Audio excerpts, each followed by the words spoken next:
Welcome to Local Leverage, your competitive edge in business. As always, this show is brought to you by PropertyRadar, the hyper-local lead generation platform for small local businesses. Today, we're sitting down with our very own Jacob Camhi, our Vice President of Growth Marketing at PropertyRadar, and the mind behind some of the most advanced growth strategies for small local businesses. Jacob's helped thousands of businesses tap into the power of public records, programmatic advertising, and hyperlocal marketing to find and win more customers faster and smarter. Let's get into it. Mark, thanks so much for having me on, man. Super excited to be here and chat through everything we have planned today. It's awesome. Me too. I mean, this is obviously a different format for us to kind of go internal, but you have been on the front end of trying a whole bunch of new technologies, both for PropertyRadar as a product, but also in promoting PropertyRadar to our audience. And so, you have a unique perspective to see both sides, and I figured it'd be really valuable to our audience to talk a bit more about what you're seeing and what your experiences have been specifically around online advertising. Yeah, absolutely. Get the full spectrum. I love working with our users on online ads. We're doing some really cool things here at PropertyRadar with online ads, and yeah, can't wait to talk about it. That's awesome. I mean, in this conversation, let's really, share the details. Let's share the sauce with the audience and get some value to them. And let's just start though at the very top. I mean, there's a lot of folks that this concept of online advertising, or certainly if it's phrased like programmatic advertising, is confusing at best and maybe worse. So let's, in simple terms, like what is this and how does it relate to small business?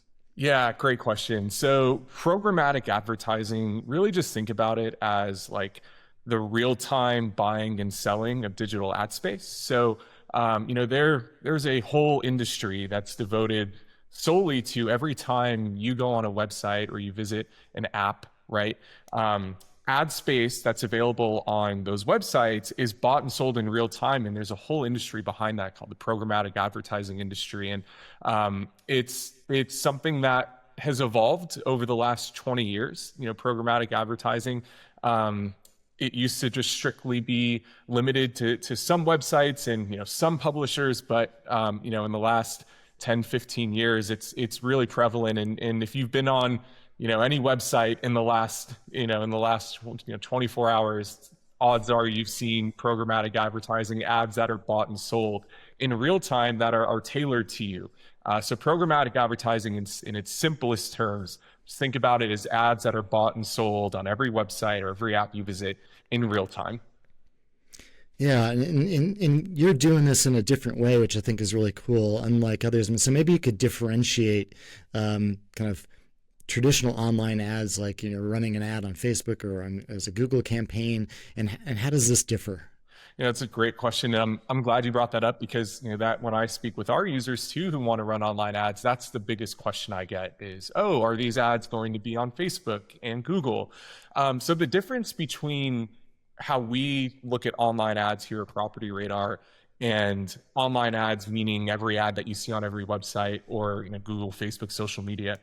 Online ads for us are where we tap into a network of what are called publishers. So anyone that is creating content, on their websites, think like the big sites that you visit, ESPN, People, Variety, Weather.com, right? Any big publisher of content is going to have advertising available. And that's for us where we're able to tap into what are called ad exchanges and access that inventory of ads that are available. The difference between those sites and Facebook and Google is Facebook and Google have their own what are called walled gardens. So, they have their own environments and ecosystems. They control their ad inventory. And really, at the end of the day, if you want to be running advertisements in Google or in Facebook, TikTok, LinkedIn, right, you'll have to go and purchase ads within those networks. But with programmatic advertising, what it allows you to do is these ad networks give you access to thousands and thousands of websites that in real time you can bid on ad space for. So that's the main difference between the two and how you actually access buying ads in each of those different spaces. And if I understand it correctly, I mean, specifically around Facebook, they used to allow you to do a lot of targeting, but I think for various reasons they chose to kind of dumb down that targeting or not allow as much kind of direct hits. And so is that still the case? Is it still not as direct as what we're able to do with our online ads? Yeah, so you're right in saying that. There was a whole host of legal action that was taken against Facebook that really ended up limiting what they could do in demographic targeting. And there's different ways that you can go about targeting. And I think maybe the better question is, what are the different types of targeting that you can run in sort of like a social type setting and as well as a programmatic online ad? They're very similar, right? Just one relies more on their own demographics, like Facebook, versus different qualities that you can track from websites and the ad networks on the programmatic side. So really the big difference is there's a level of individual targeting that in named account lists that it's much easier to run named targeted lists in a programmatic setting if you're able to upload that. And if you're running things in Facebook, yes, you can have retargeting audiences, and I'm sure we'll get into that at some point. But the biggest difference there is going to be you rely on Facebook's interpretation of behaviors on their platform and rely on them to make decisions for you versus the way that we run online ads. You're able to actually get a named list of property owners and target only those individuals. So that would be the main difference between the two types of targeting. That's great, and I want to definitely tap into that a little bit later as we go. But I mean, when we're still talking about these ads, a lot of people might be familiar with retargeting ads, right? Where you're on Amazon and you're looking at a lawnmower, and then everywhere else you go for the next 2 weeks, the lawnmower ads are popping up, back to Amazon. Yeah. But this is different than retargeting. The ad space is the same, right? The form factor of those ads and where they're placed is the same or similar. But retargeting is different than a targeted audience, right? Yeah. So great distinction you just made, retargeting versus having a targeted audience. So retargeting, think of the right? You're doing something again. So you're essentially, if you're retargeting somebody, the example that you just used is with cookies on your browser. You're essentially able to, like the main websites Amazon used for an example, you're able to, from those actions you're taking on websites, the cookies that are left on those sites that are tied to your IP address, right? They're able to go in and actually track those actions that you're taking. My favorite example is, let's say I wanted to buy a new pair of running shoes. I go and Google or go to Amazon and just type best running shoes for men size 13, right? That's what I wear. Going in and you've taken that action, and now they've collected that data, tied it to your IP address. So when you're browsing the internet, you're then retargeted with ads that matches that behavior that you took in that moment in time, right? So they're retargeting based on behaviors. When we say targeted and targeted outbound, that's a little bit different. So targeted outbound is where you're starting with a named list. And in our case at PropertyRadar, a named list of property owners, right? So you have information, you go, like the great thing about PropertyRadar, and not trying to sell or make this an ad, but you're able to go in and filter based on demographic information, property information, situational financial data, things like that, to create an exact list of owners that fit the criteria you're looking for as a marketer, that you then run ads to, rather than having a retargeting audience that you're basically serving ads to based on a behavior that they took on a different website. So two very different things. What I think is so cool of that is that, big companies like the Amazons or these larger examples that we've talked about, I mean, they've had access to this kind of technology for a little while, but it has not been available or readily available to small businesses.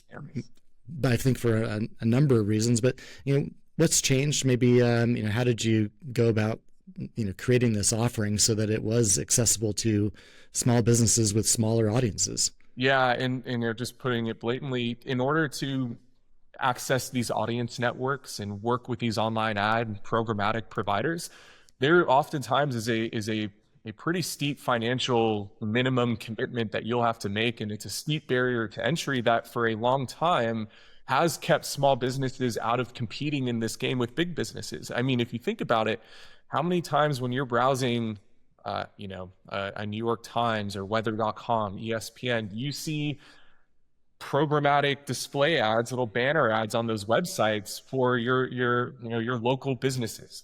I don't recall personally seeing anything like that. And, we, the marketing team, Mark, you were involved, Sean, our founder, was involved. We came together and we decided that this sort of access to this channel, there's a way that we could structure working and running these online ads on behalf of our larger client base and ourselves to actually democratize that access. And we're able to reach those, for lack of a better term, those steep minimum financial commitments that oftentimes are out of reach to individual small businesses. And we help you access that, from our offerings. So it's something that I've worked in several prop tech companies in my time, it's real estate CRMs. I just haven't seen an offering like this. It's one of the most unique offerings and competitive advantages that a small business can have is showing up in these online ads, these programmatic channels, because odds are your competition is not going to be showing up there. Really, the only people that have the ability to are going to be those large national brands that are out to destroy small business. And this is a channel that they use, and we're helping you guys fight back against them by giving you access to that same channel. So it's pretty amazing what we're able to do with that. It's really cool. I mean, I think back in the days, when I first heard about programmatic advertising, the minimum audience sizes were still huge in comparison to like what a small business would go naturally target. I mean, you were required to do like 25,000 or 50,000 people in your audience to be able to get access to these networks and be able to place those ads. But now you can do it at a much, much smaller level. So in practical sense, how small can you go? Like what for types of clients that we're serving in kind of real estate centric businesses, like how big of an audience do I need? And I guess why is ultimately that targeted small list better than relying on kind of a generic audience selection tool? Yeah, that's a great question. I'll address your last question first. Why is a smaller audience better than this spray and pray generic? With targeted outbound, the intent is to be very intentional with who you're getting in front of, because for a lot of small businesses, they don't have room in their budget to just go blow their budget on spraying and praying their message out to everyone who theoretically could live in a certain area. And it's not realistic for small businesses to do something like that. So the more targeted that you can get, number one, it's a budgetary thing. Second, if you're going after every single person and trying to say the same thing, messaging the same thing to every single person in your market, that's not going to land. It's going to land with a very small percentage.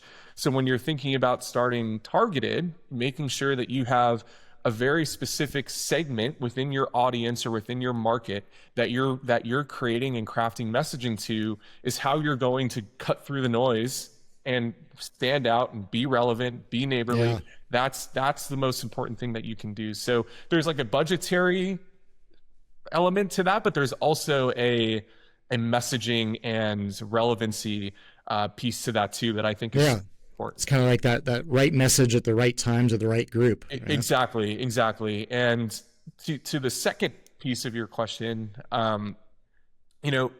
technically, you can go as small as a list of 500 people in an online ad, and that's going to give you a decent amount of reach, and you'll service a specific number of impressions, which we'll get into, I'm sure, at some point. But for us, we've really found the sweet spot for running online ads and creating an audience segment for our users really is in that anywhere between 1,500 and 5,000 range. That's where not only do you get the relevancy, the segmentation is still clean enough and still targeted enough to have that like smaller audience feel, but you're able to generate awareness at a scale that for a lot of small businesses that we work with, an audience of 5,000, if they had 5,000 new customers, right? Or let's just say 1,000 of those 5,000 customers at some point were more familiar with them.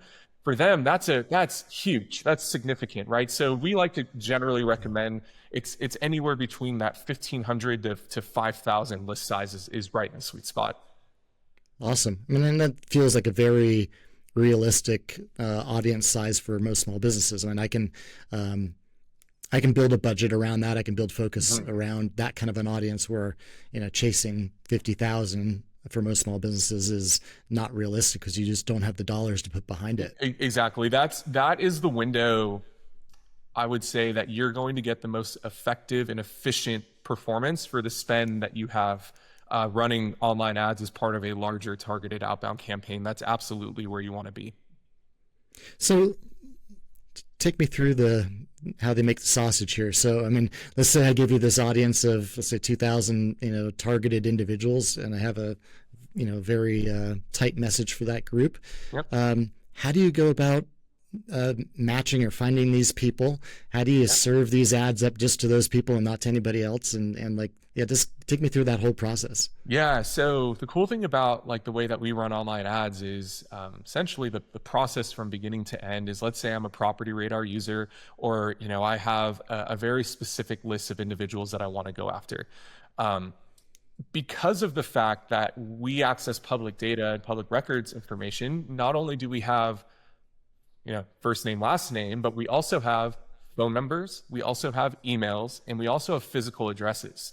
And the way that ad networks function is essentially they have identity mapping, and you create an identity graph around each individual. So the more data points that I have that I can track back to an individual property or property owner, the more likely I am to identify successfully and target that owner with all of that information that I have on them. For us, I like to, again, not trying to, sell too hard here, but we on average will get, anywhere from 85 to 95% match rates with our lists, because we have access to all of that demographic, firmographic data on these people. So, typically industry standard is, if I'm running a list, if I get a 50 to 60% match rate, I'm pretty stoked with that. But with us, we generally see 85 to 95%. So once we have crazy. Yeah, it's amazing. As a someone who runs also PropertyRadar's marketing, that for me is it's amazing. So once you have that list, you then are able to, you've uploaded it into the audience network, you get your matches back, and at the same time, you're creating online ads. And in our case, we actually have a design team that can work with our users to create these online ads. So online ads actually come in a variety of different formats, right? You have some that are rectangular and tall. You have some that are square and in the middle of the page, right? So what we do, what's worked best for us, is we actually have 4 different variants of ads that we make that line up with the most common ad sizes. Now, why do we do that? The reason being is because if they're the most common ad sizes, that gives you the best chance of winning that auction and being in front of the user in as many places as possible, right? If we were going after some, abnormal ad type, you would only show up where that ad type is served, which is probably not going to be on very many websites. So having the most common ad types really allows you to stay in front of the user across a variety of places. Yeah. So if I'm just to break this down, make sure I'm understanding that audience is understanding it. So if I'm in that targeted audience list, you're able to match me, not to just identify that this is Mark, but here are all the devices that are attached to Mark, my phone, my computer, my smart TV, all these other items.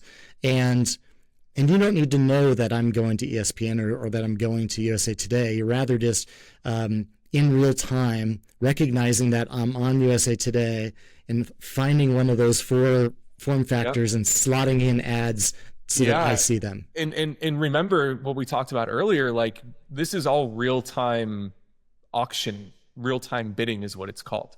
So in real time, because I've been able to identify, the audience networks have been able to identify who you are, the devices that belong to you, the moment that you're visiting a site, in milliseconds, this bidding and auction process happens where essentially the winning ad, the one who bids the highest for that individual ad space, will be served to you, Mark, on that device, on that website in real time.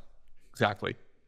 Yeah, I think for so many people that sounds just crazy, and to have access to that as a small business. I mean, of course, we experience that day in and day out from big companies, but that's just really amazing.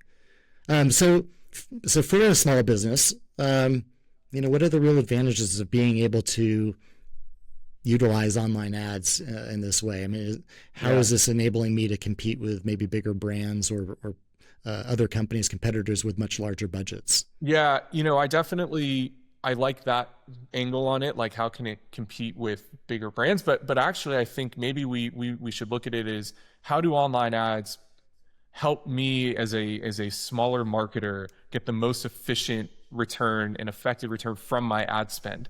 Of course, like in these kind of channels, you're going to be competing with big business for ad space, etc.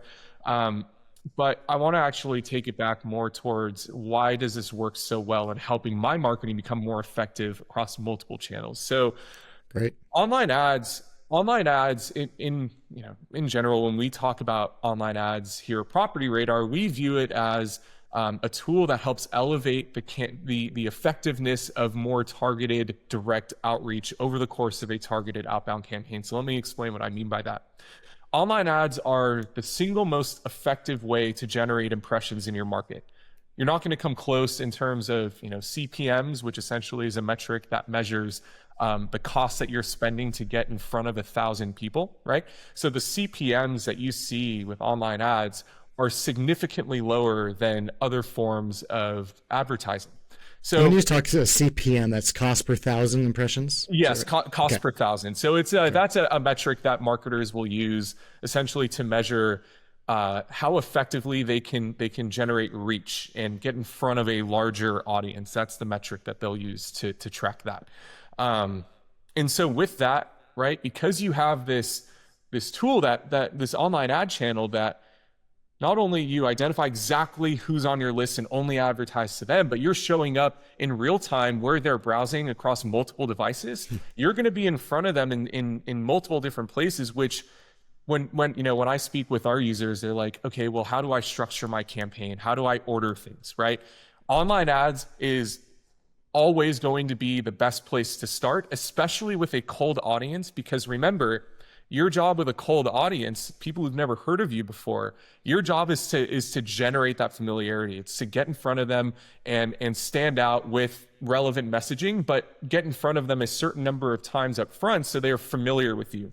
Because when you start thinking about direct mail and email and phone relative to online ads, they are more expensive, they're more labor intensive, sure, right? It costs more to run those types of channels. So like, if I'm a marketer, I want to make sure that I'm doing everything that I can to make the ad spend that I have on my more expensive channels more effective. And the way that I can do that is by running online ads to that same list, that targeted list of owners, anywhere between 1,500 and 5,000 people. I run online ads to that list for 10 to 14 days. I generate anywhere from 5 to 10 impressions at 10 cents per prop. Like, that the economics on that are so much more they're friendlier to me, the small business owner, with maybe not tons of budget to blow, because then when I've set that 5 to 10 impressions initially, then instead of sending direct mail and email to a list they've never heard of me, they're familiar with me. And if I do it right, I'll take all of the visual cues, all of the messaging, the colors, the branding from that online ad, and use that in my direct mail piece to create that continuity across channels. So that way, when they see that direct mail postcard, they'll be like, clicks. I've seen this before. Like, this was on when I was on ESPN the other day. Like, I recognize this. And with that, typically we've generally seen, we're starting to get some initial feedback back from our users as to what the incremental lift or increase in effectiveness and performance in direct mail. We generally see anywhere from an 18 to 20% lift in direct mail effectiveness by running online ads, right? So it's pretty. That's amazing. So I think from what I'm getting out of that, you're using this as a strategy to warm up that audience, and then even throughout the rest of your other channels, campaigns, you're using it for just ongoing trust building, right? Just awareness and ongoing. And yep. So you launch your online ads, you run these direct channels, and then if you're seeing the return, you leave them on as a supporting, like this bedrock, this ongoing, always on evergreen campaign that's always running to your list. So that way it's always supporting the more direct channels that you're running. So when you're evaluating, I mean, being able to tie it maybe to the increase of effectiveness on direct mail, that makes a ton of sense to me. Probably difficult to measure and be able to say that thing did it. But when I get fed these ads, and maybe use your shoe example. If I was out searching for shoes and now I'm seeing little shoe ads pop up in my ESPN feed or whatever it might be, I don't find myself often clicking on those ads, but to your point, it is making some impression on me. I am seeing that, and then maybe I go back to that original storefront where I was doing research to actually make a purchase. Yeah. I guess where I'm going with that is, how do you measure this? How do you determine the effectiveness of it? What are the KPIs that matter? Because maybe it's not me actually clicking and buying from that ad, but rather it's, how is that affecting these other things I'm doing? Yeah, great question. I'll answer this pretty simply. I'll have conversations with our users, and I will straight up tell them, let's say Mark, you're my user. Mark, I won't be able to sleep at night unless I say this to you. If you're looking at online ads and measuring leads that come directly from online ads, that is the worst thing that you can do, right? And they always look at me, they're like, what do you mean? We're running marketing, like leads are the result of marketing, right? And it's an interesting conversation that I have, because when we think about, like, as a small business owner, maybe you don't have as much experience in sort of this direct digital type marketing. Like, you're always going to want leads from the marketing spend that you're running. Like, that's the main goal, right? But with online ads as a standalone channel, like, number one, always make sure that you're running online ads in tandem or in conjunction or simultaneously with other more direct channels like direct mail, email. Online ads as a standalone channel should never, ever, at least in the way that we do it here in PropertyRadar for our users and for ourselves with targeted outbound, it shouldn't be used as a direct measure. Leads should never be a direct measure of online ads performance. It should always be, did I achieve the target impressions per property on this list, going back to the 1,000 list mark, 1,500 list mark? If I run an online ads campaign and I generate 5 to 10 impressions or that list of 1,500 properties, that to me is a successful campaign that I then can go run more direct channels to. Want to just stay away from the trap of looking at things only like clicks and landing page views and converting, like for our loan officers that we work with, number of contracts that came from an online ad. You don't want to be doing that. You'll set yourself up for failure, because that's not what online ads are meant for.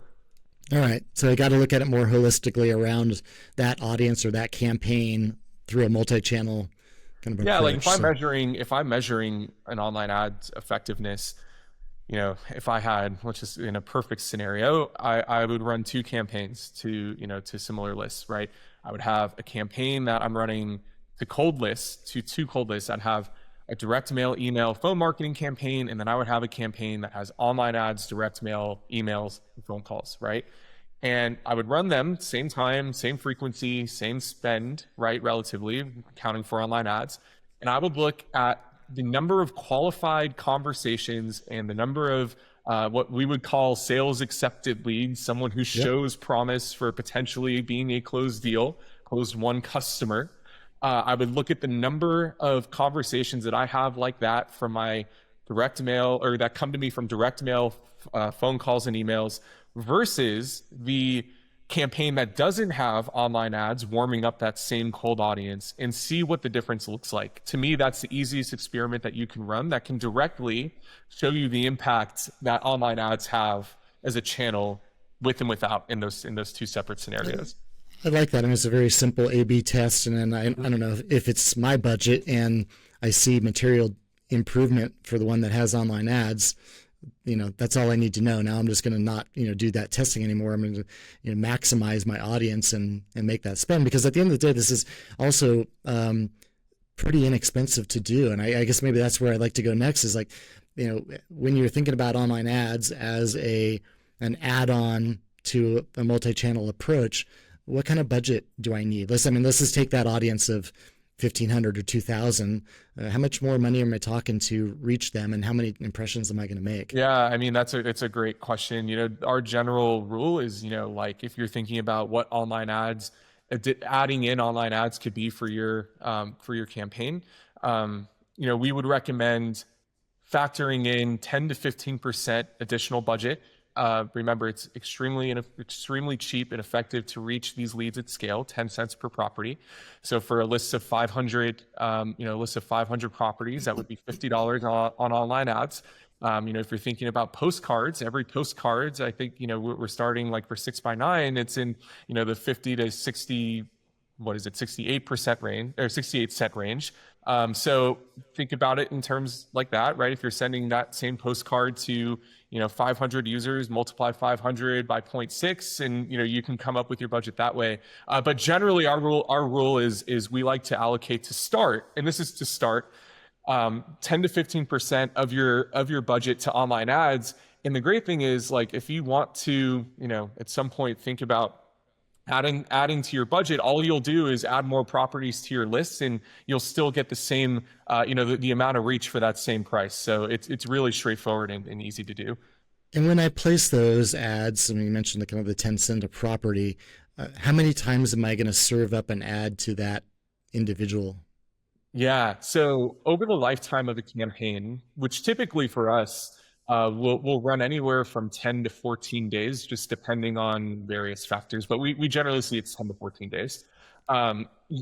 On our promise on all online ad orders is that we will our guarantee is that we will hit at least 5 impressions per property on that list. So if you have a list of 500 properties, right, we guarantee at least 2,500 impressions total for that entire list over the course of 10 to 14 days. On the higher end, we've seen campaigns get anywhere from 7 to 8 to even 10 impressions per property. And that's where we typically will cap out, because anything more than that, you're over serving and you're inundating your leads with ads, and you don't want to set a negative impression by being in front of them too often, right? So 5 to 10 is our benchmark. It's super cost effective. If I'm thinking about the math, like that 10 cents for 5 to maybe 10 impressions, where you're talking about at worst 2 pennies per impression, and at best a penny an impression. Like that seems like a easy thing to rationalize as another touch point in my multi-channel outreach. That's really amazing.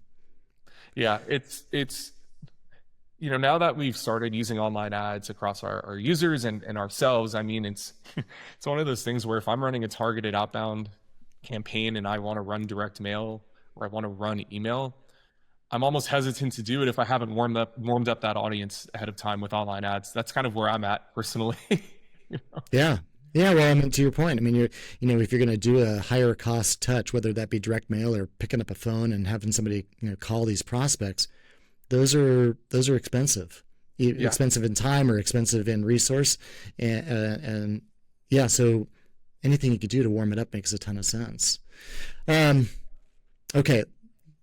You've been doing this, for PropertyRadar as well, trying to generate our own leads, and I'm sure you've had some mistakes along the way. I'm sure you've had some, learnings to get to best practice. Like, what's some of the secret sauce for our audience? Like, how can they get the best results out of this? Beyond using it, like, what is it about an online ad that makes it good or bad? Help them cut through that. How do we get to success faster? I think it's funny. The single, it may sound a bit elementary, but the single biggest thing that for me has hurt an online ads campaign, you have to remember online ads are small. Like, they are relatively small. Yes, they do take up real estate on the page you're on, but I've made the mistake of trying to just cram a bunch of copy into online ads, thinking my message is solid. I know that this is the exact pain that they're feeling, and here's like this compelling messaging around it, in this online ad that's really like 300 by 200 pixels right on a screen. Right. You see it, but like, it's a small space. Right. The worst thing that you can do is overcomplicate and uh, like almost overpopulate an online ad, because you have to remember that this is on their screen for maybe 2 seconds, right? They're scrolling or they're reading something else. It's on the side. You have like 2 seconds to capture their attention, and you have 2 seconds to capture their attention in a very confined way in an online ad. So like we only recommend at most using 5 to 7 words on an online ad, right? Because if you go any more than that, your online ad is going to look like, one of those, cramped, looks like line by line, and it's hard to even read. So design choices and messaging, and knowing how to like really distill your messaging down to 5 to 7 words in an online ad is going to be super important to help performance. And you need a very prominent call to action. Now, call to action can be defined as a couple different things. A call to action, in an emotional sense, is something that moves us or compels us to take action on a product. In how I'm describing it now, a call to action is the literal button that says, see more, learn more, contact me, contact us, right? Making sure that you have a very strong CTA that aligns not only with the message that you have on the online ad, but that next step that you wanted to take, right? Like if I had, a CTA on an online ad that was like, click here to watch video, and then I take them to, as a loan officer, a pre-qualification form, that's a disjointed journey. So that brings me to my next point of things that I've learned. Consistency across physical and digital space is what makes or breaks a campaign from day one. So if your messaging in online ads is different than what you're running in the physical space with direct mail, which is a little different than what you're running in email, and in your phone calls, you're saying something a little different, it creates a disjointed user experience, or, customer experience, and you lose them at the beginning, halfway through the journey, before they've even had a chance to really understand what your core offering is. So clarity, consistency are going to be the 2 things that I've learned and have had struggles with in the past. Let's think about consistency in running a targeted outbound channel, or a targeted outbound campaign. You're running campaign with messaging that has to hit for an online ad. You also have messaging that you need to take and remain constant and have similarities, and branding's the same, and it has to translate into a physical postcard. Then you also have to figure out the best way to convert that into an email, right? Then how do you make a phone script that's compelling from a headline in an online ad that had 6 words, right? So there's a lot of things that you really have to do a lot of planning around with messaging. You have to make sure that the way you're packaging up your messaging makes the most sense for every channel, but tells a cohesive story that, for lack of a better term, repeats itself at every touch point to drive home that message with the end consumer, with your customer. When you think about it, that for me, luckily I have a team, but if I'm doing that solo, it's going to take very intentional message mapping. It's going to take a very intentional understanding of how I want to use each of these channels to compel an action. And it's going to take refinement. It's going to take learning. You mentioned testing earlier. Like if I'm going in and I know that my online ads are driving tons of impressions, and therefore the direct mail that I'm sending is driving tons of QR scans to my pre-application page, but my emails are going unread, like I know something's broken there, right? So you really just have to have a close eye, consistently evaluate your channels, and make sure that you're trying and experimenting with things that will get you to a point where each channel is functioning to the highest degree. When we were here, doing this at PropertyRadar, our mantra really is, if we're standing up a multi-channel campaign or trying to do things across multiple channels, we need to make sure that as a team, we feel very, very good about the intentionality and the execution for every individual channel before we incorporate it into our marketing mix. The worst thing that I could do is say, you know what, I'm going to start running targeted outbound, but I've never run direct mail, and I'm just going to wing it. I'm just going to try and see, of course, there's a level of experimentation that has to do with trying new things, but you want to make sure that you're very familiar with the channel, that you look for inspiration of postcards you've received or things that have worked well for you, right? You just don't want to go in very blind. And again, luckily for us here, we have a design team, we have a marketing team that will actually work with our users, that have experience, in a success team, that will work with the users. And all of us have experience in every channel that we run targeted outbound for. So, luckily there's a guide that we have in place to help out our users, which is super cool. That's awesome. That's a lot of great stuff there. Thanks for sharing kind of the behind the scenes. So, I mean, this in itself is really amazing and exciting as a small business marketer to have access to this.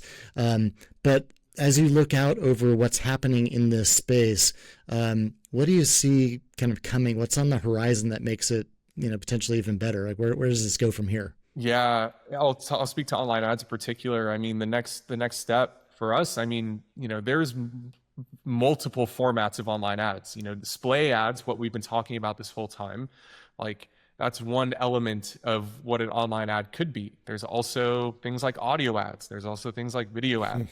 And if, there's a future where all of those are bundled together and you're able to create like online ads that have similar branding elements through audio, through video, through display, picture type static ads, that to me is what's next, and really what would take this channel to the next level for both us and our users, in my opinion.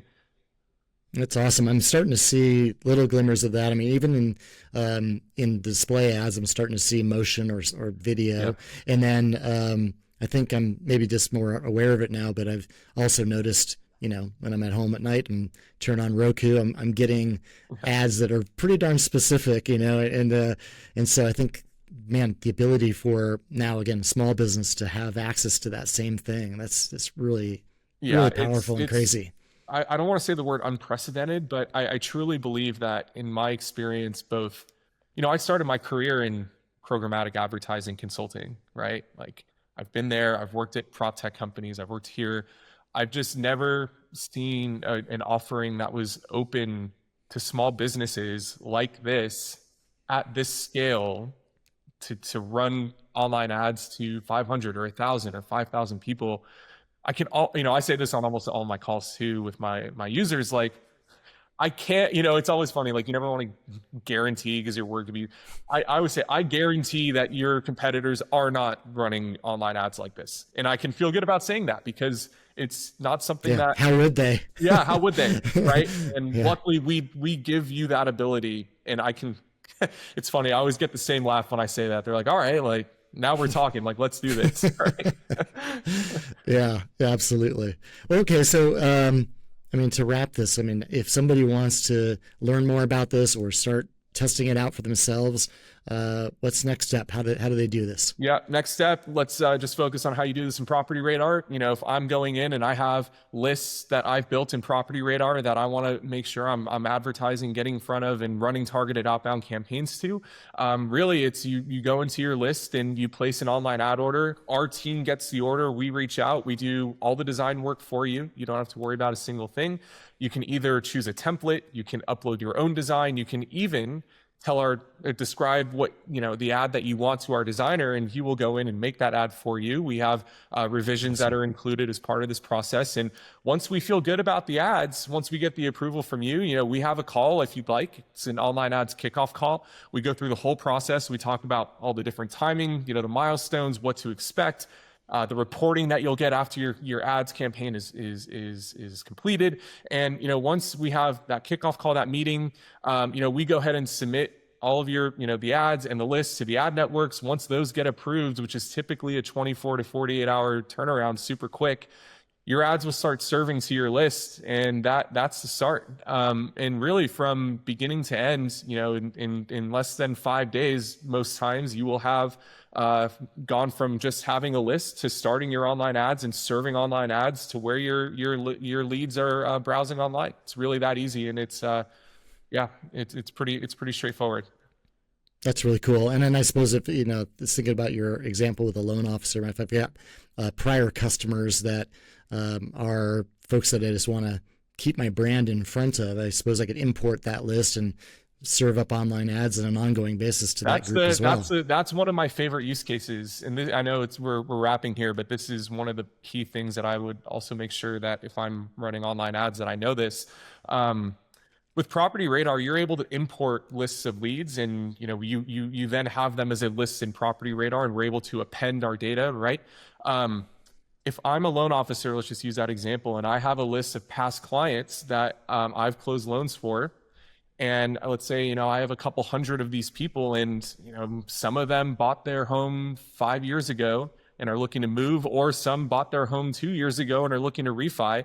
All that I do is I go to PropertyRadar, I take my list of past clients, I upload it, I have all their property information, owner information, everything that I need just by uploading that list. Then take that list, place the online ads order, stay in front of them, keep that as an always on campaign, submit the order every month. And from there, you're going to stay in front of your leads for much more cheaply than any other type of marketing will. And you stay top of mind. So when that refi happens, or when they're looking to sell their home and buy a new home, you're going to be their first call. It's really that straightforward. It's one of my favorite use cases that I see. That's super cool. Super cool. Jacob, thanks so much for sharing all this detail. And again, you're in such a unique position to both be actively running these, for your own lead generation activities for our company, as well as overseeing this for many small businesses. So I think you just have, such a powerful vantage point. And so thanks for unpacking this, making it understandable, and sharing some of your secrets. Yeah, Mark, thanks so much. For the audience, I've been trying to get on local leverage for months now. Mark finally got my spot, so I'm just happy I could be on here with you guys. Yeah, thanks again, Mark. Really appreciate it. Yeah, we'll do it again. Thanks for being here. Thanks.